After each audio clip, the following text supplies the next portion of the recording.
Namaskar. Today we are going to talk about Maithili literature and culture.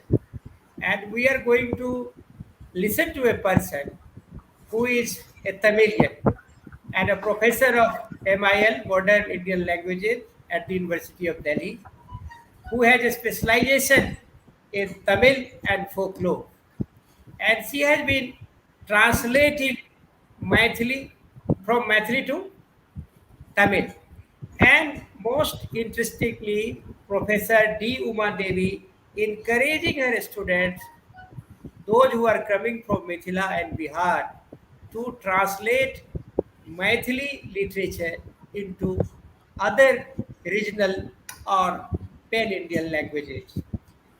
As we know, the translation is the biggest thing in today's world, because if we really want to update ourselves as a world citizen, translation is the only medium which can take us very close to the cognitive reality of the world. So for this, we have Professor D. Uma Devi, and it is going to be an interaction session, very interactive session. So we have also Dr. Lalit Kumarji. Lalit Kumarji is a lecturer, assistant professor of English at Deen Dayal College in the University of Delhi. And very soon, uh, Professor Lalitesh Misra is also going to join us. So one main speaker and two discussions with these three persons, we are going to start our today's journey.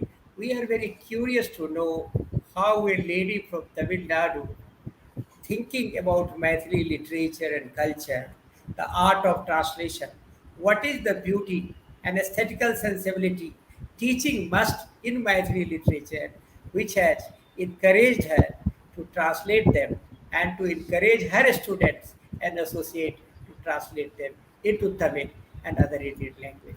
With this very small and crisp introduction, I would now request Professor D. Uma Devi to talk about. Sir, Vanakkam. I'm here say to Namaste to all. I felt it's a sudden and immediate opportunity. I can say that because I got an chance. There is some discussion or conversation with the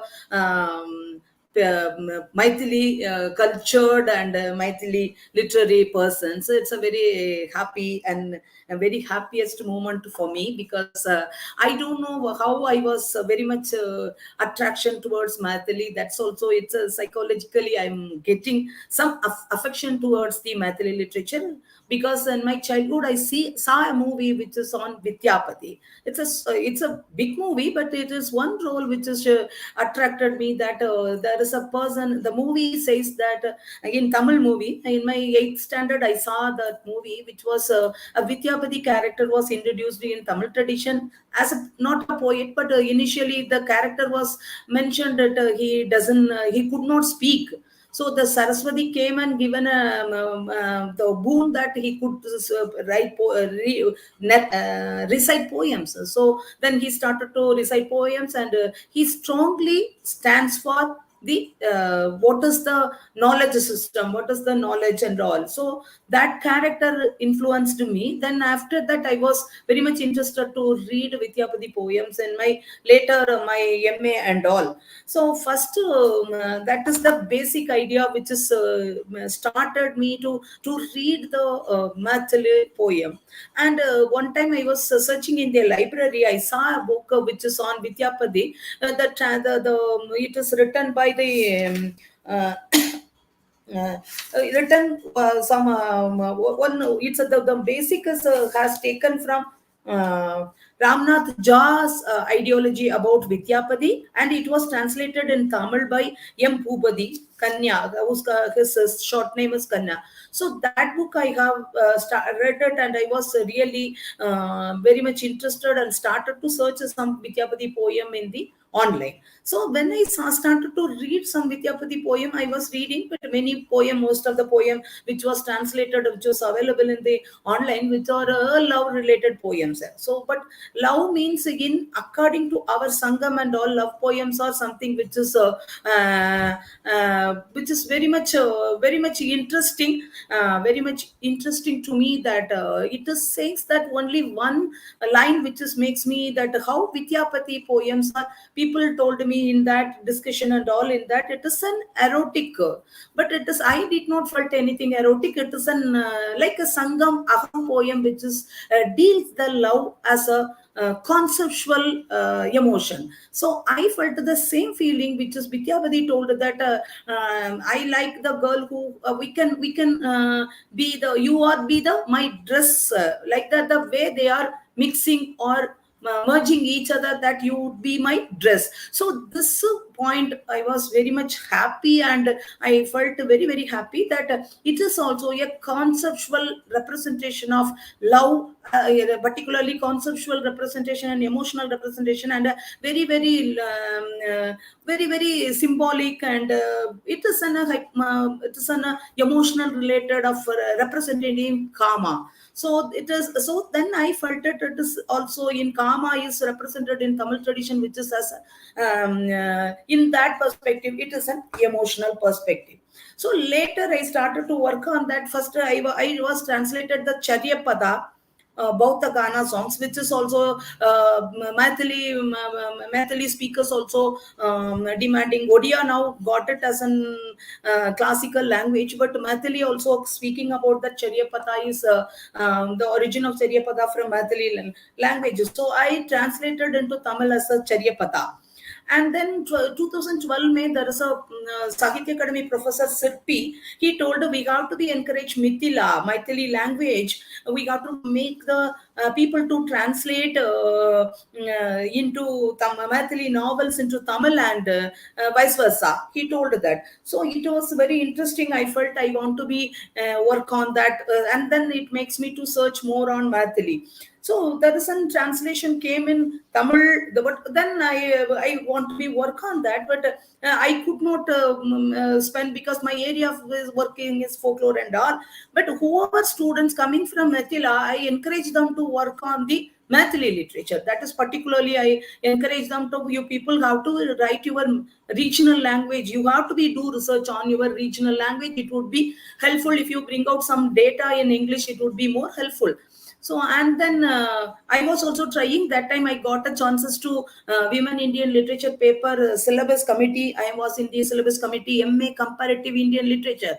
In that, I want to, earlier there was many languages, Sangam and all was the syllabus. So I thought that I want to be rearrange it or renovate the thing. I introduced this Lily Ray, because I have attended the three Sahitya Academy women writer discussion panel and all. There I was attended, so I felt it. I want to introduce Lily Ray's translation on Desire. That it is a type of novella which was translated by Astutu Da.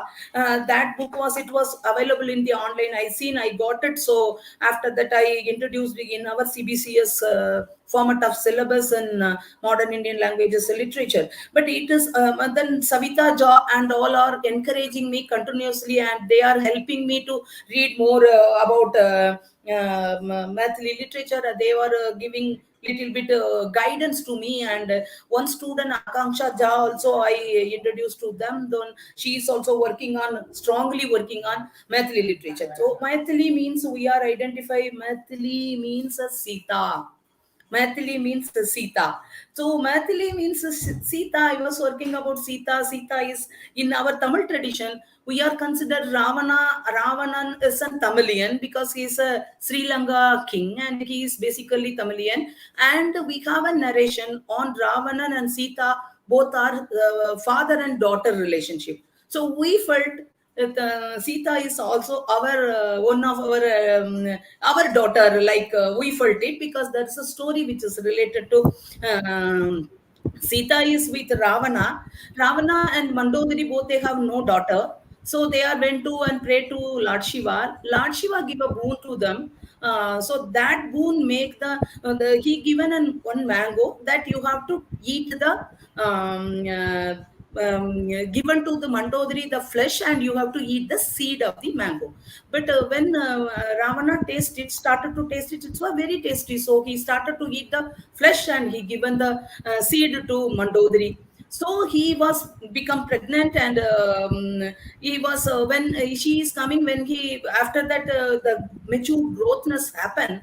She when he was Hansi laga, so she it comes from her, he given birth from through the nose of Ravana. So the Sita say Aya isliye Sita hai. So Sita is क्या our बात daughter, है. like, huh?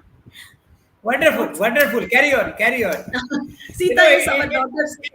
it makes us cross cousins. You know, cross cousins kind of situation. Yes, Please sir. carry Yes, on. sir.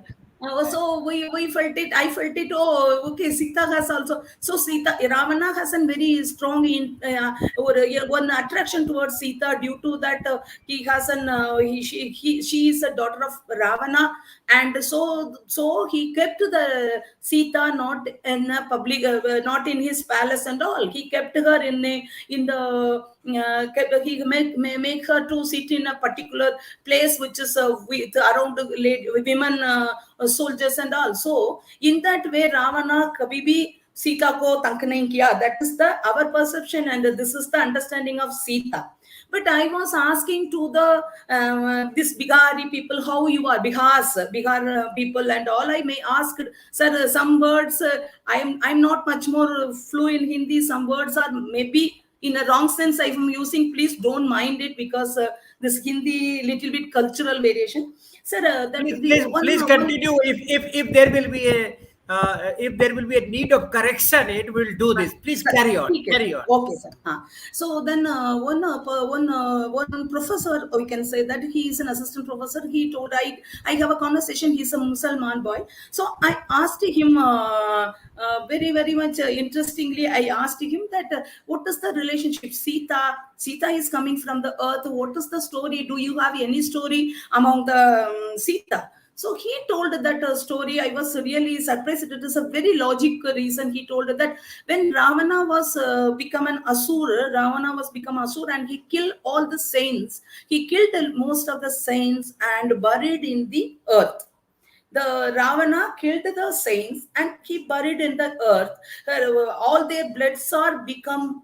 He collected the bloods of all the saints and buried in the earth. So when Janaka got a chance to plow the land, this blood become a Sita. That is a very interesting concept, that the blood becomes Sita. Then Sita came from the land and he brought up her. But the blood, because whatever you are showing, or that whatever you are doing, that would be become to take revenge. He kill all the saints, and then he could be killed. That the bloods of that is become Sita and come to the world and to kill Ravana. So this is the story. I got it. I was really wonderful. Okay, this is the oral story among the.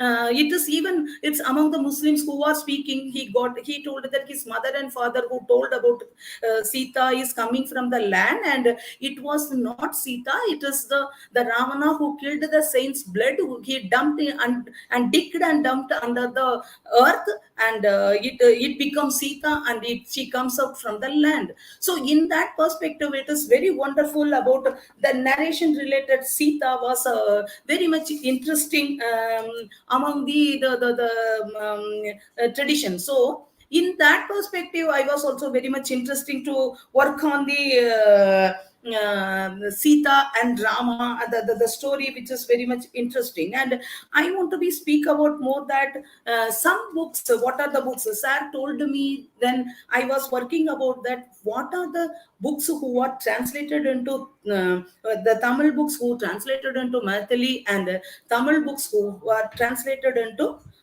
thing into Tamil. So there was lots of books and lots of material who were translated, particularly in Tamil tradition. I was really surprised. This is a chance I got it. I missed all these Mathili Tamil translation works, which is I last 2 to 3 days I went and searched here and there. I got the connections and I got it all the 2007 to 2009 tak. There's a journal which is coming in Tamil, the Skurinji Padi, the person who is called as Kurinji Velan, who is they have a journal which is a translation specialized journal which is bring out all the languages. Particularly they brought two journals which is two particularly they brought it two issues on Matholic contributions. So it was, I think, 2008. It is 5 to 20 issues. Among the three issues were the translation of a Mathili to Tamil. They are bring out it, but some translation which were done directly from Mathili to Tamil. Some were translated through Hindi also. Some no translation came through English. So that much Tamil tradition are very conscious to follow the Tamil journals, particularly Mathili works. So in that they are translated, particularly most of the basically there are two writings which is on Vidyapati. Mithila Kukku Vidyapati, one book which is very interesting, and another is another is Vidyapati's romantic poems, like Vidyapati's love songs. Like that, the two are about Vidyapati, and some more works which is dealt about the language between Hanuman and Sita. It's a very wonderful article, which is very much interesting. That which language Hanuman speak to Sita. When Sita was in Ashokban, the Hanuman met her. So the Valmiki is they are interlinking. Even Valmiki also is they are in the article. They are tries to bring out that Valmiki has a very strong relationship with Tamil Nadu. But I was very much interesting that the sequence how Valmiki constructed the what language Hanuman speaks to spoken to or spoke to Sita, which is Valmiki mentioned it Madhura Vakya. Madhuram Vakya. The Madhuram is a very wonderful term. In Tamil, if you have a repeatedly, we called when the origin of Tamil language, when we are speaking, Tamil, the term Tamil, we are using Tamil.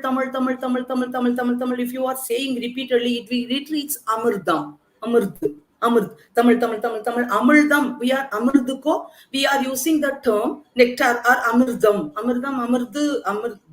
Usko, that is we are usually used in Amurdam. So Tamil, the term is Amurdam, which is related to Maduram.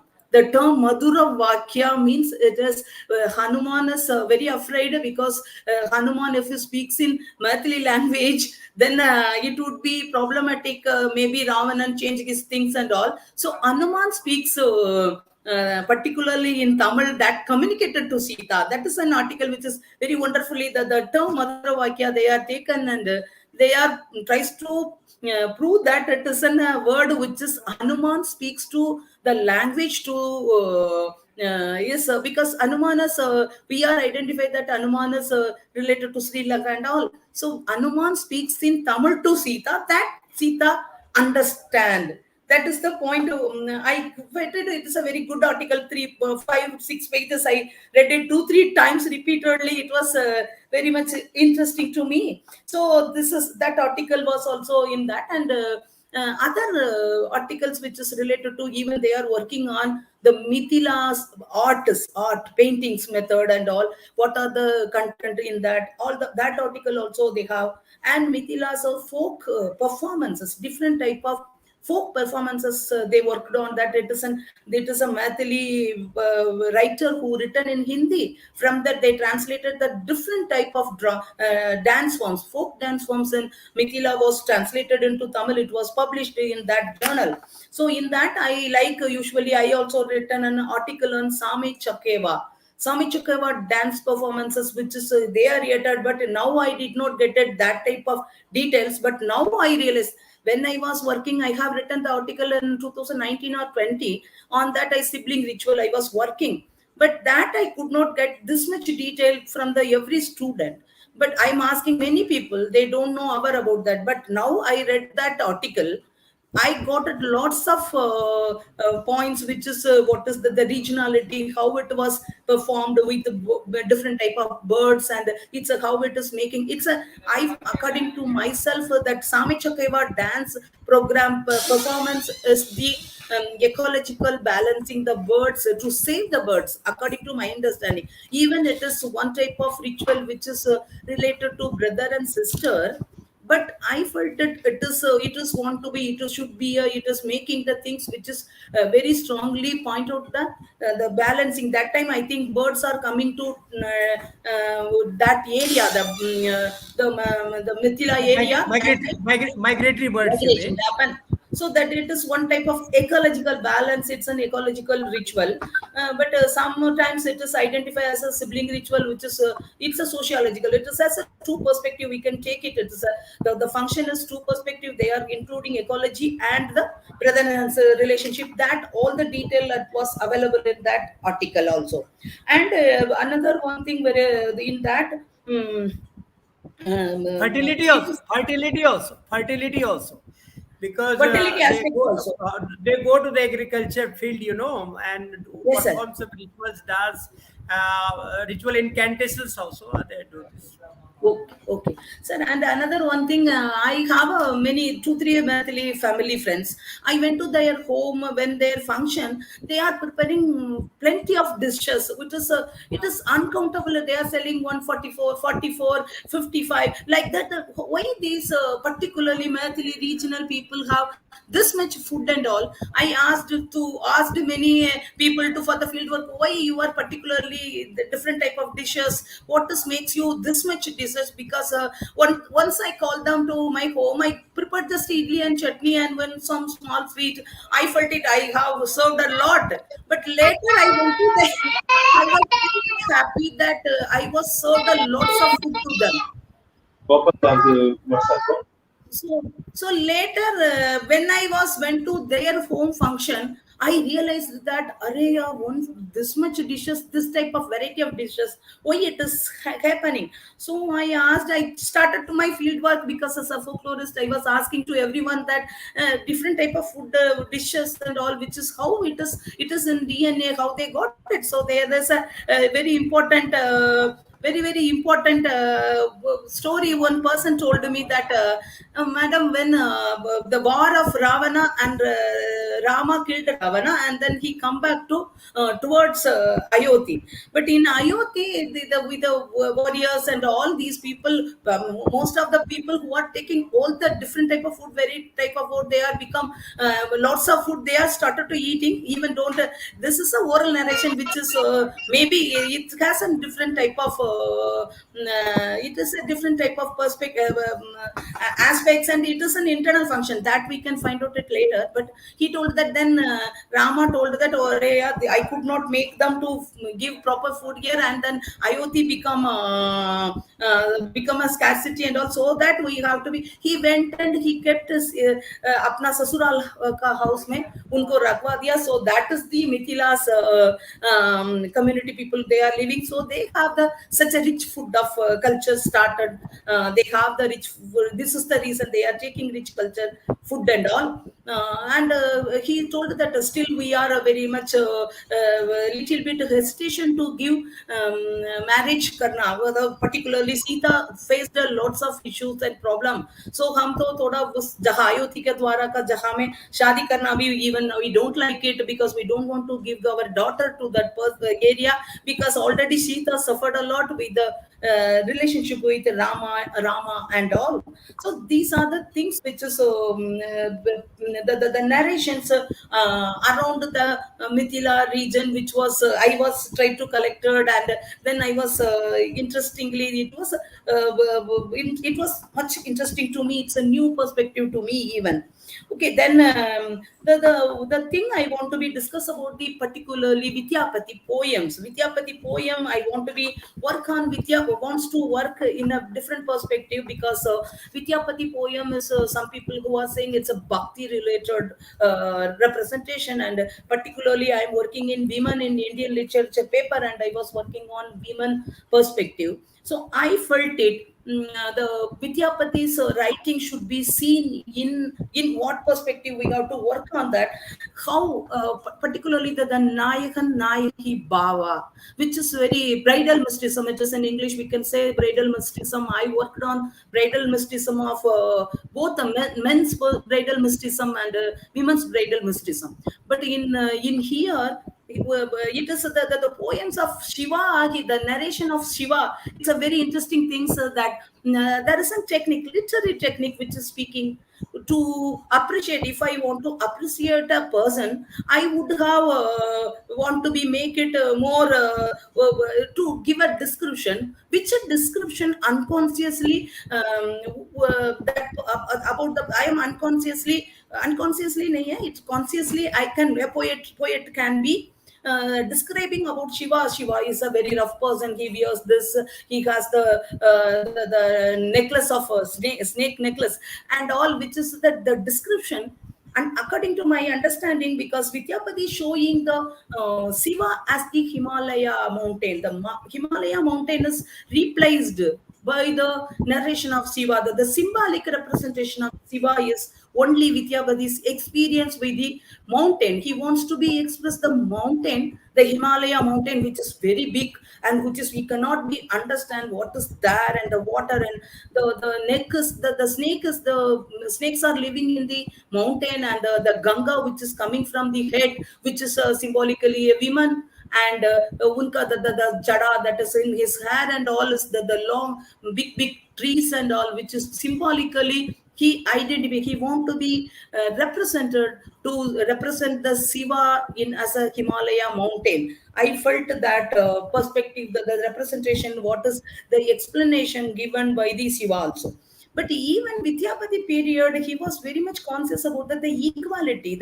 He was expressing many poems in that the command, the expression, the description of the poem. He was narrated in the perspective of Parvati also. Lord Shiva and Parvati is this Ardhanadishwara form. And some poem which is related to Manmadan, burning of Manmada. That is very much interesting. I can say the story of the burning of Manmada when people are coming and they want to be. I was want to be interlink our story of Manmadan, burning of Manmada, and here also the Manmadan, the Manmadan, the god of Kama. When they were want to be planned to be tapasya ko Shiva ka tapasya ko, they want to be stopped the Shiva ka tapasya ko, so they want to be disturb the tapasya of Shiva. So they sent Madan. So Manmadan to chala tha. Manmadan jaake ek arrow lagaya. Shiva was disturbed. But when Shiva was disturbed, he usually opened his forehead eyes. He opened his eyes. So Lord Manmada is very clever. So he wants to be. If I stand in front of him, he identify that. So I go and stand behind him. So this he stand behind him. But Shiva also thinking that if I'll open my eyes, I directly he is my son, my son-in-law, so I should not burn him. So he is also thinking that when I open my eyes, I could not see him directly. I want to be see behind. He's turned behind and open his eyes. So Manmadan was standing there, so he was burnt. So that Manmadan burning and Manmadan story was also narrated, interrelated by the Vidyapati, which is very his appearance and all, which is the literary technique, which is was explaining the explaining the one literary technique, which is praising the Shiva, or commenting or ridiculous perspective of representation of Shiva, gives the another perspective, gives the to praise him indirectly. It gives appreciating Shiva. That literary techniques were available in with particularly in Vidyapati poem, we can see that the Bhakti Rasa. And the Nayaka Nayahi Bhavam, we have to be work on the Nayaka Nayahi Bhavam. He is explaining Nayaka Nayahi Bhavam is the strategy which is created by the particularly we are the origin started from the Andal. But the origin is the Talaivan Talaivi Aham concept in Tamil tradition, Sangam Aham tradition. There is a concept which is called Aham concept, the Talaivan Talaivi, which is a hero and heroine. Both they have the relationship with unknown name, without the name and all in Sangam ideology, extend to the Bhakti tradition, which is called as Nayak and Nayaki Bhavam. The normal way of life is love and love is represented in the form of Bhakti in later period. That type of Nayak and Nayaki Bhavam was represented by Vidyapati. But one surprise thing is, he used the Nayak and Nayaki Bhavam in particularly in the female perspective. Even Vidyapati in Tamil poet also, some Bhakti poets, many Bhakti poets who are using the Navkarasar, Manikavasakar, everybody use the same type of Nayaka Nayaki Bhava relationship, and they are thinking themselves as a woman. But as a woman, particularly we can go for that very very interesting things, which is yeah, women, then that is which is very much interesting, and you can go through the Vidyapati poem. Man, if you ask any man, you think about can you for you can stay think about yourself as a female, or you could be a 10 days you can be a woman, can you be? No, why we have to be, how much freedom and all, people never accept that I could be a woman. So in that Vidyapati is thinking himself, because the particularly in the Nayakan Nayahi Bhavam, which is speaking that full surrender to the God. It's a selfless or a full surrender to the God. So in that perspective, but he is thinking himself as a man, women. That is a very difficult thing. A man can imagine himself as a woman and write poems on the basis in the basis of women desire.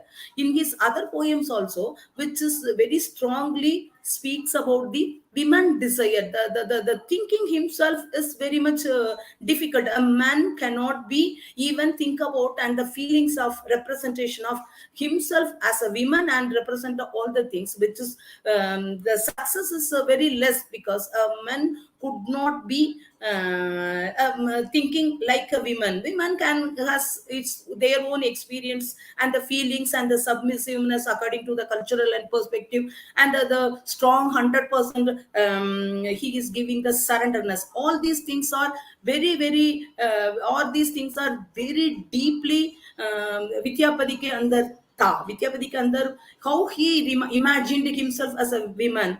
It is, we can interlink all Jung ka anima animus concept also. Each and every women have an one side of masculinity के अलावा shadow partner, which is called as femininity, भी उनके अंदर होता है. But what type of femininity, what is his understanding of femininity? That is a very, how he created, how much he think that which aspects, which type of women he thinks himself as a woman. So we can get it what type of uh, women he has inside his psyche, that we can work on his. If you are working deeply on his love songs of Nayak and Nayaki Baba, that we are going to be, it is usually all the bhakti women poet who used the Nayak and Nayaki Baba as the technique to reach God. But this how Vidyapati used that, what type of women he had in his mind, how he decided a woman, and what is how he represented the women desire to the women society. And even it was still popular that Vidyapati songs are sung by the women, they are enjoying even in the marriage and all. Still the survivals, we can say that how Vidyapati Vidyapati is a ridiculous form of representation of Shiva, like that. The way today the marriage function, the bride and bridegroom ka conversation, marriage songs are also the survivals of this literary tradition of Vidyapati. I felt it. So here I want to be in many things I want to share. It will take lots of time, and I want to be make it very crispy because other two peoples are waiting. It's a very wonderful opportunity to interact, and I can represent my own views about Vidyapati. And now I am realizing that I would work on the Tamil works on Maithili literature, which would be a project wise. I can want to be bring out a book on that, and I will discuss about. I will bring a book on that and in English, and tries to make it my students, with the help of my students. I make it even in Maithili also. Thank you so much for here. And I want to be say very good special thanks to Professor Rajesh Da. He given the last Lalitesh Kumar Sir's poem, which was I read it and I attended that full sessions, which makes me very interesting. Thoda wo disconnect hua tha, that was connected. Here I would like to say thanks to Rajesh Da sir also. Thank you, Mr. Sir, given a good opportunity and a good conversation with Lalitesh sir also. Thank you so much. Thank you, everyone. Thank you, sir.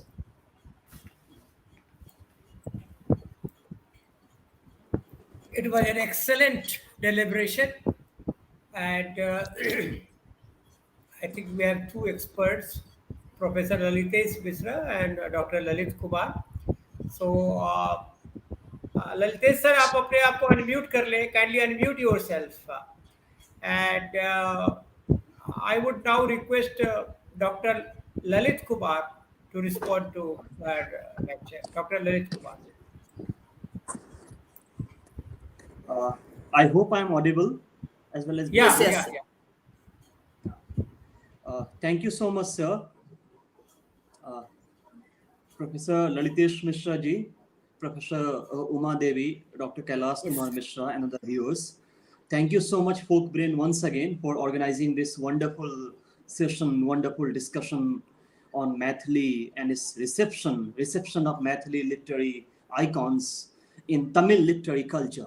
It is an unexplored area, so I was mesmerized to the way Professor Uma Devi summed up her views, especially reception of Maithili in Tamil literary culture. And while listening to her, I was reminded of an essay written by Premchand titled Upanyas. In that essay, he calls upon scholars to learn new languages and translate the best of their works, the languages written in their mother tongues, into or from other Indian languages. This is how he argued that Indian languages can be enriched. So I was really mesmerized to see the kind of work Professor Uma Devi has done as regards Maithili. And I would like to touch upon two major points that she made during her brief presentation. And one is regarding Vidyapati, reception of Vidyapati. That's the first point I would like to talk about. No doubt, Vidyapati helped give a distinctive identity to Maithili language, the Maithili language. Though he doesn't use the word Maithili. In his work Kirtilata, he uses the word Desi Bhasa for Maithili. In fact, it was European scholar Colebrook who is credited to have used the word Maithili for the first time. Nevertheless, Vidyapati helped Maithili get a distinctive identity.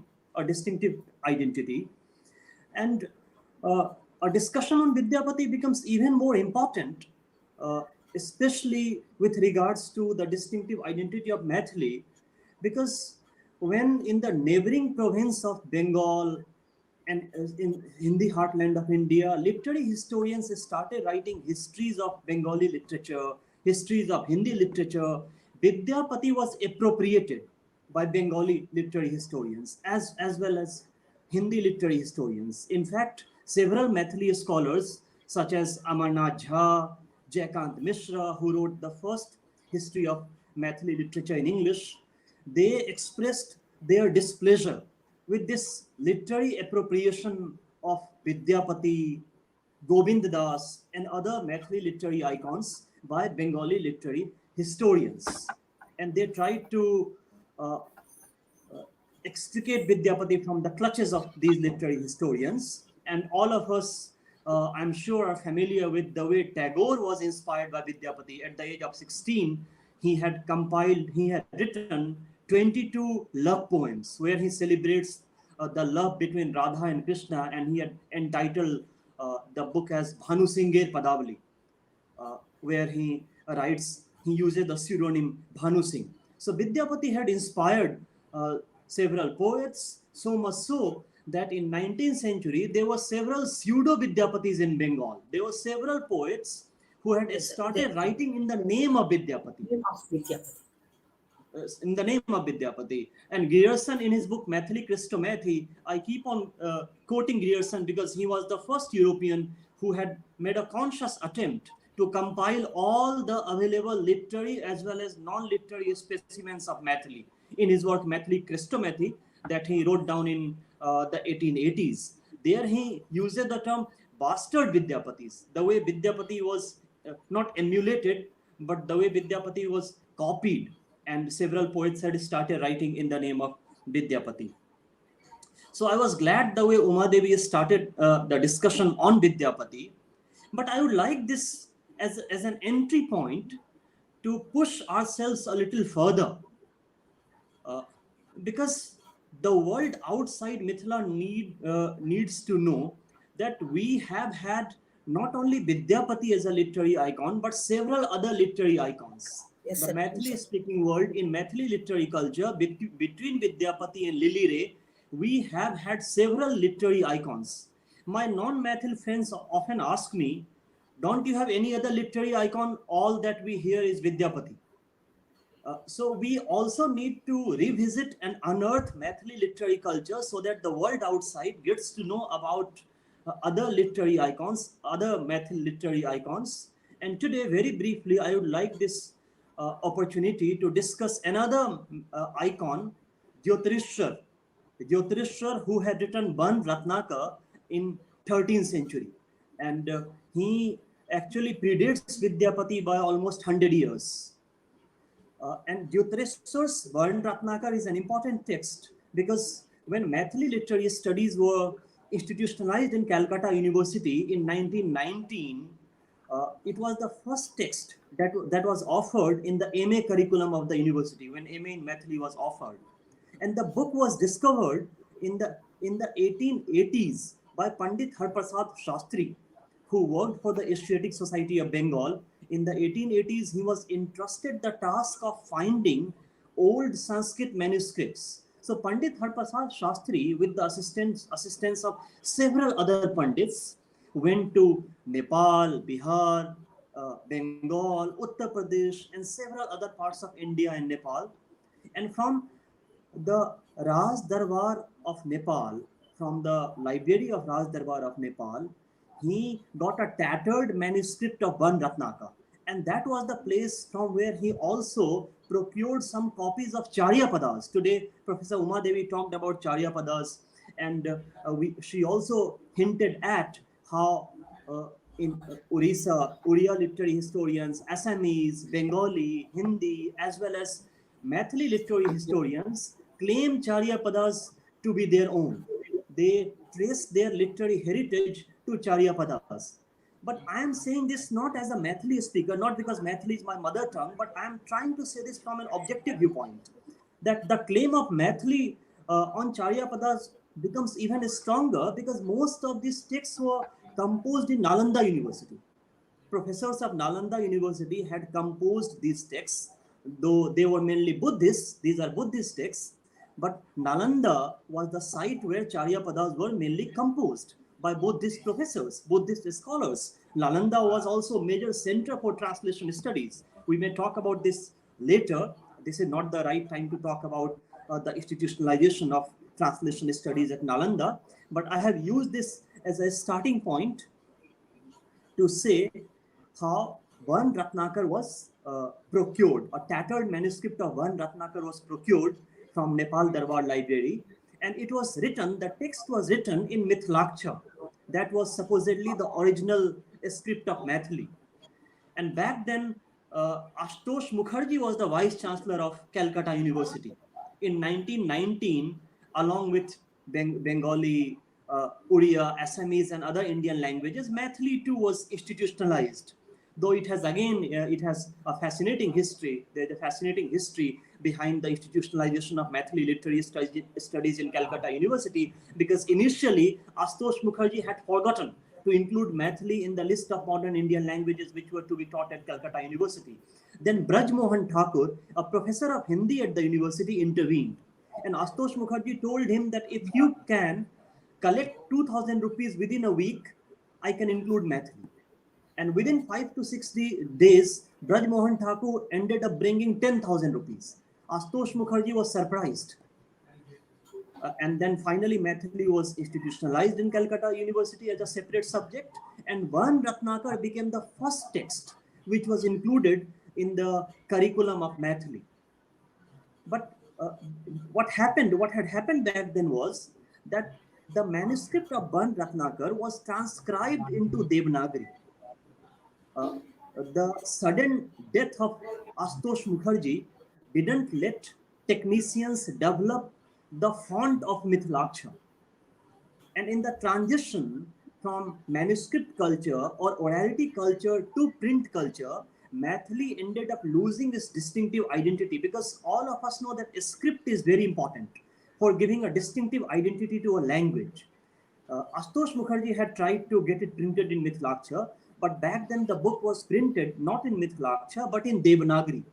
Babua Mishra and Suniti Kumar Chatterjee had brought out an edition of Van Ratnakar in the 1940s, and the book has not yet been translated into English and several other Indian languages.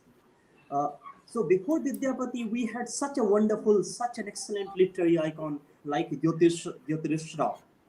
So we need to revisit and unearth several other literary icons, and therein Professor Laliteshwar Mishra's translation, Pied Poesy, may become a milestone. The way he has selected a wide range of Maithili poets, from Chanda Jha to Viyogi, Dr. Uma, and several other contemporary poets too have been included there. If this particular text is translated into several Indian languages, as Uma Devi has volunteered, Professor Uma Devi has volunteered to translate it into Tamil, the world outside will get to know about the rich literary heritage of Maithili. So that will be an important task. That would be an excellent work to be done. And there's another thing that I would like to talk about with regards to the point that Professor Uma Devi made about reception of Ramayana in Tamil literary culture. In fact, it could be a fascinating kind of exercise to do a comparative kind of study between Kamban's Ramayana or the Tamil Ramayana, any other Ramayana which was composed around 18th century, and Chanda Jha's Ramayana. Chanda Jha had composed Ramayana in Maithili in the 1890s. So scholars in comparative literature department could do this kind of work. They could do a comparative study between Chanda Jha's Ramayana and Kamban's Ramayana. And this kind of comparative study is very important, because the problem with contemporary research on Indian literature is that a Tamil scholar doesn't know what is happening in Maithili. A Bengali scholar doesn't know what is happening in Hindi. A Hindi scholar doesn't know what is happening in Assamese. So until and unless scholars do this kind of collaborative work, study on Indian literature, research on Indian literature will remain incomplete. Had it not been for Ramanujan's 100 years of Ramayana and several other scholars who have worked on Ramayana, we would not have even got to know that the story of Ramayana has several versions. Today, Professor Uma Devi talked about the fascinating story of the Ramayana in Tamil literary culture. We also know that in Jain Ramayana, it was Lakshman who kills Ram. Ravan doesn't kill Ram. So in India, we have several versions of Valmiki Ramayana where stories differ, stories vary from one another. So it would be a fascinating exercise to do this kind of work. I had one query to Professor Uma Devi. She talked about several Maithili fiction being translated into Tamil. I was just curious to know whether any Maithili fiction has been translated into Tamil, any Maithili novel has been translated into Tamil. I know Hari Mohan Jha's Khattar Kaka Ke Tarang has been translated into Telugu by a Delhi University professor, Hindi professor. I chanced upon him a couple of months ago, but I'm not sure whether a Maithili novel has been translated into Tamil. I would love to know that.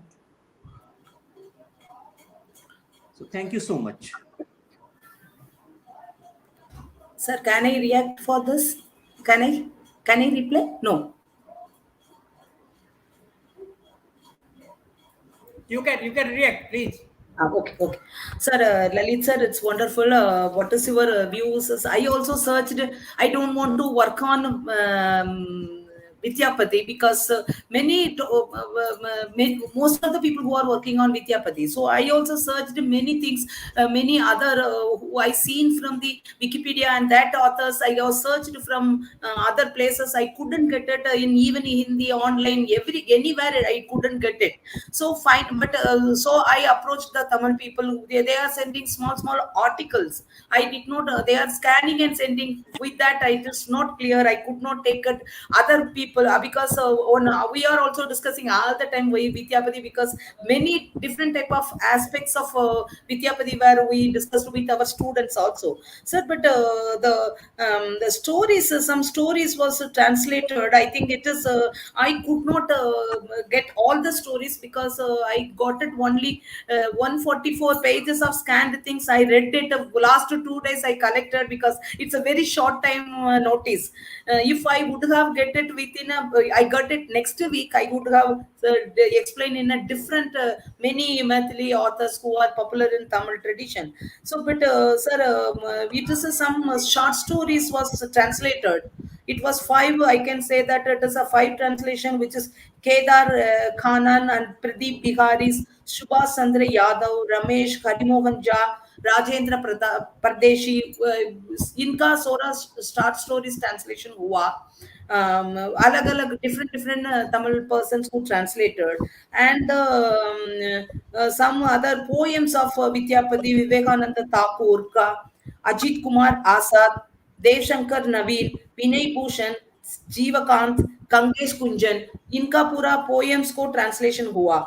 And these are the other prose like an articles only translation. Sir, Mani Bharati तो नहीं उसका वो बोले थे वो ये उनका आपका वो पूरा the Hanuman language, which language Hanuman speaks with Maithili, Mithila Kadamba means many stories and all, and Mithila ka poetical, what is the journals, the history of Mithila journals के बारे में one article है, and Yatri, he is a protest. I read his article also. Yatri, he is an Yatri, the writer who is very popular. He is a protest and revolt writer, like that the thing, and the folk performances of Mithila. These are the things are properly translated and issued in the journal.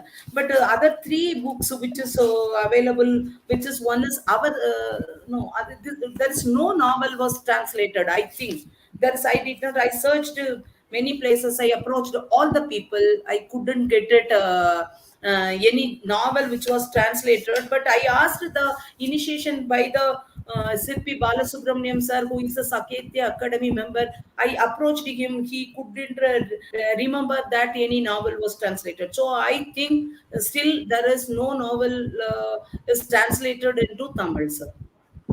Thank you so much.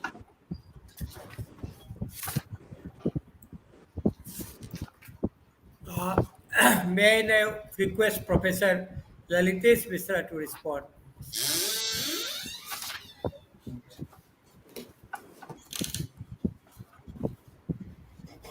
I'm very much thankful to Raj Kumar Mishra ji, who took steps to organize this kind of discussion, particularly in wake of the fact in this globalized world, the utility of translation has grown very, very important. And it was in that context probably that Mishra ji thought that a discussion be arranged pertaining to the internalization work so that the fabrics the quality, the kind, the beauty of other kind of literature could be understood. Now, actually, as the network was murky, and I could not, I entered the studio quite late. So, beforehand, I want to express my sorry that I did not attend your studio much in time. So, most of the talks that went in the studio, I could not understand a certain as to what point was being delineated and discussed. But I want to know, I have heard some of the portions of the speech of Dr. Uma Devi ji, but I could not know that what she meant by internalization. Because one of the scholars of semantics, Mr. John James Handley, has said that the process of internalization is a kind of metaphor through which either an idea or a particular kind of literature or a concept relating to certain assumptions moves from outside the mind to reach a particular point which is inside the particular concept of idea. What does it mean, and how can it be applied while we translate one particular literature of a particular region to be thrown, to be moved to the another kind of region? That is the one point. Second point is that when we know that internalization is a kind of process making something internal with more specific meanings in various fields. If something that you take for the internalization in another kind of literature, what kind of effects can be put and through which techniques of learning? That was to be known and was to be considered very important. So of course, Professor Uma Devi was taking different aspects of the literature of Vidyapati, and in of her speech, she also spoke about some of the translations that have already made in Maithili literature. But I also do not know that any particular novel has been translated into Telugu or Tamil or any other languages. But as Mr. Lalit Kumar ji informed, that one teacher, Delhi University, retired teacher, Delhi University, has already translated the book in Telugu. Maybe it might have taken place, but I was not aware of that. But as far as the translation works by Pradeep Bihari or for that matter Subhash Chandra Jadhav is concerned, I don't think that they have been able to translate any particular anthology of poems or short story. One or two short stories may have been translated and got published in Indian literature of the Sahitya Akademi, but no book as such has been translated till now, as per my information. But yet, if Madam Professor has any specific information, concrete information about the translation works, it's well and good that Maithili has the opportunity to be translated into other Indian languages. So these are the points that we will have to know. This, you see, in the internalization process, there is a particular kind of technique, learning technique, which is known as the guided discovery. What kind of guided discovery would take place when we decide to translate a particular work of art in Maithili or Gujarati or in Kannada or in Tamil or Telugu, when we want to move it out from one particular region to another region? What would be the type of guided discovery which is to be known? So these are my points, and yet I thank both Professor Uma Devi ji, Lalit Kumar ji.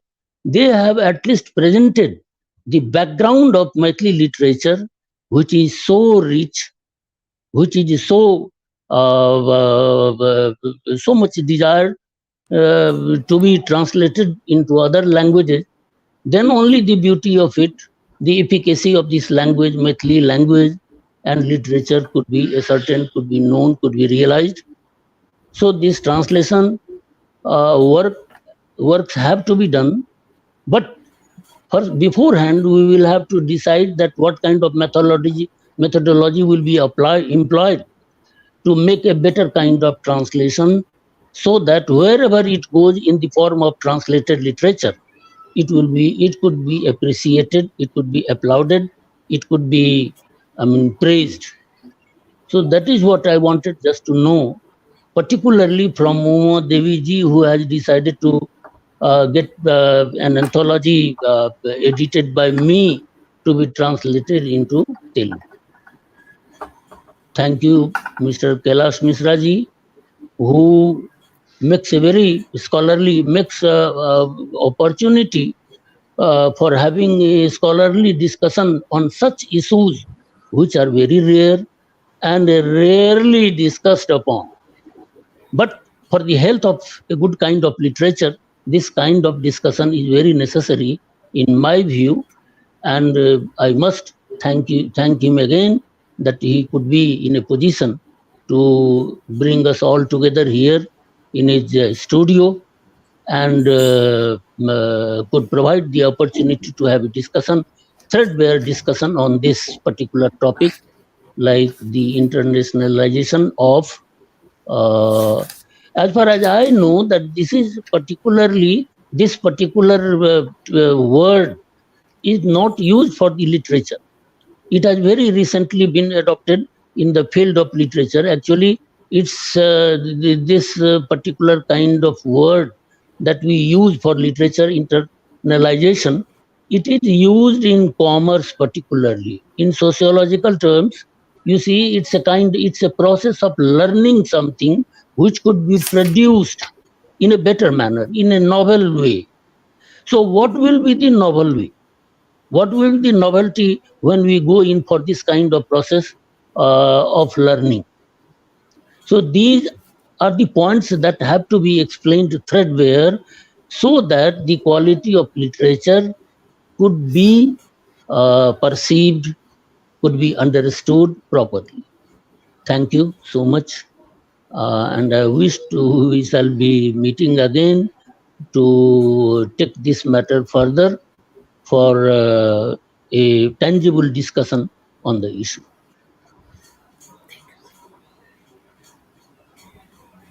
Sir, one thing I want to express, sir. May I now request Professor Uma Devi to quickly respond to Thank you, what? sir. Sir, this, okay, sir. Sir, the poems, all the authors' name, whatever I mentioned is samples. One or two poems, one or two their soul stories are translated by the Tamil people, sir. They are. I told the first time the Hindi and Maithili. Some people have done it through Maithili. Some people have done it through the through Hindi. They have done it. Sir, now this is a translation is this Nammalvar is a Bhakti poet, one of the Alvar. About him there is a translation which was done by the Ashok Kumar Jha. It is Tamil to Maithili. And Ramachandra Rai, who is doing now to translate Tirukural into Maithili, sir. These are the things, but other things are short stories and unka article and some poems. Their poems were translated into Tamil. I have the collections and the list and all properly, sir. Thank you so much, sir. Great. You know, the cultural transmission and cultural translation is the most needed, essential things. Now it is the responsibility of Maithili scholars and those who are in the process of literature, translating the literature, mainly Dr. Lalit Kumar and Professor Lalitesh Misra. They should also think in terms of getting connected with the people like you, scholars like you, and they should also start translating the Tamil text from Tamil to in Maithili, because it should be a two-way channel. We should not say that only the Tamilians are translating us. We should also translate the Tamil literature. And the way you are translating are the right way of getting the things translated, because you have already indicated how the translation works are being done. They originally get translated into Hindi, and from Hindi they translate into Maithili or translate it into other language or from English. Then the flavor of original text, original context, and original reality, they are lost. So what we need to go deep down to the original text, test the real test of the text, and then the text should be translated. Like we do in the folklore. In the folklore we create our own dictionary, our own contextual definition of the terms that we have been using, and contextual meaning, and the meaning, parallel meaning, meaning of meanings, meaning of the meanings of the meanings. And if the entire things are properly created, annotated, and then if the translations are presented, they can be termed as the master translation. You are getting my point. So Dr. Lalit, I would tell you, you should also try doing something like this in an association with the scholar like Professor D. Uma Devi. It was a wonderful beginning, but it is just a beginning. A beginning is made. I promise you, Folk Brain is an organization which is always in search of people and scholars like you, who are into the various fields, doing so many things. We want to discover those people. We want to identify those people. The scholar leader, the social animators for us, the academic social animators, who can come and tell us, look, these are the things that are happening in Tamil literature. Okay, they are translated. Maithili is translated in piecemeals in your literature, in your language, but they are translated. We were totally, I am as a person, was totally ignorant about it. I was thinking that nothing has done in Tamil. But all of a sudden, 2 days ago, I came to know, look, there is a person who is working on this. There is a person who has a complete list of the text which have been translated by the scholars of Tamil